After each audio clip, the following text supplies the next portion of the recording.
வணக்கம். அன்பார்ந்த இணையதள நேயர்களை, மீண்டும் www.qcrc.in என்ற இணையதளத்திற்காக நியூஸ் தமிழ் செய்தி அறிக்கையில் உங்களை சந்திப்பதில் பெருமகிழ்ச்சி அடைகிறோம்.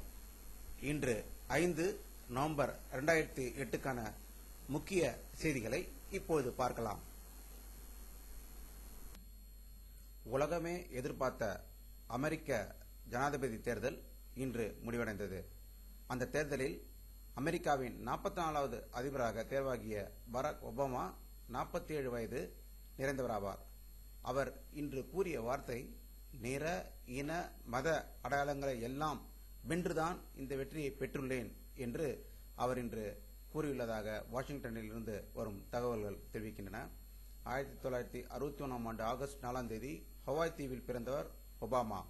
ஹார்வர்ட் பல்கலைக்கழகத்தில் சட்டம் படித்தவர் என்பது குறிப்பிடத்தக்கது. இந்த வெற்றியை அமெரிக்கர்கள் மிக சிறப்பாக கொண்டாடி கொண்டிருப்பதாக அமெரிக்காவிலிருந்து வரும் தகவல்கள் தெரிவிக்கின்றன.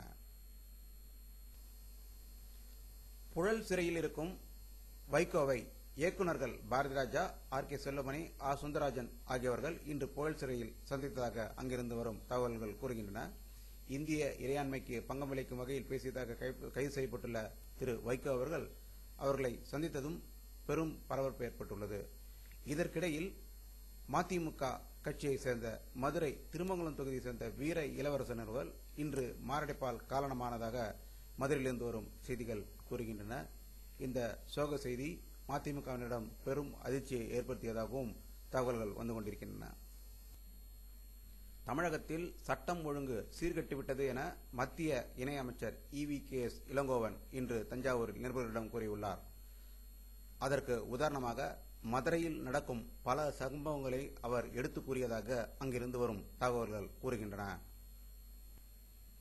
இலங்கையில் போர் நிறுத்தம் செய்யுமாறு அந்த நாட்டை மத்திய அரசு வலியுறுத்த வேண்டும் என்று கேட்டுக்கொள்ள பாமக நிறுவனர் ராமதாஸ், இலங்கை தமிழர் தாக்கப்படுவதை கண்டித்தும் சென்னையில் பாமகவை சேர்ந்த இளைஞர்கள் தீப்பந்தம் ஏந்தி போராட்டம் நடத்துவார்கள் என்று, இதற்கு தேதி பின்னர் அறிவிக்கப்படும் என்று கரூரில் செய்தியாளரும் கூறியதாக கரூரில் இருந்து வரும் செய்திகள் கூறுகின்றன.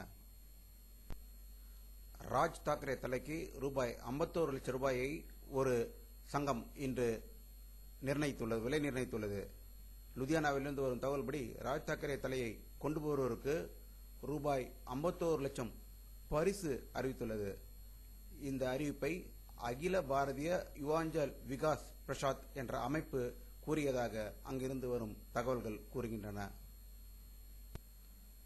மகாராஷ்டிரத்தில் பீகாரிகள் மீது நடத்தப்படும் தாக்குதல்களை கண்டித்து தனது கட்சியை சேர்ந்த 75% ராஷ்டிரிய ஜனதா தள MP, MLAக்கள் ராஜினாமா கடிதங்களை அதன் தலைவரும் ரயில்வே அமைச்சருமான லல்லு பிரசாத் யாதவிடம் தந்துவிட்டதாக அங்கிருந்து வரும் தகவல்கள் தெரிவிக்கின்றன. இது தமிழகத்தில் தமிழக முதல்வர் கருணாநிதி அவர்கள் செய்தது போலவே அவரும் செய்கிறார் என்று அரசியல் வல்லுநர்கள் கருத்து கூறியிருக்கிறார்கள். எல்லையில் பாகிஸ்தான் அத்துமீறல் நடந்து கொள்வதாக இந்தியா கடும் எதிர்ப்பு தெரிவித்துள்ளது. சண்டை நிறுத்தம் மீறல், எல்லை தாண்டிய ஊடுருவல் முயற்சிகள், இந்தியா பாகிஸ்தான் எல்லையில் உள்ள இந்த இந்திய படையினர் நிலைகளின் மீது ஏவுகணை வீச்சு ஆகியவை தொடர்பாக பாகிஸ்தான் படையிடம் நமது எல்லை பாதுகாப்பு படையினர் கடும் எதிர்ப்பு தெரிவித்துள்ளதாக அங்கிருந்து வரும் தகவல்கள் கூறுகின்றன.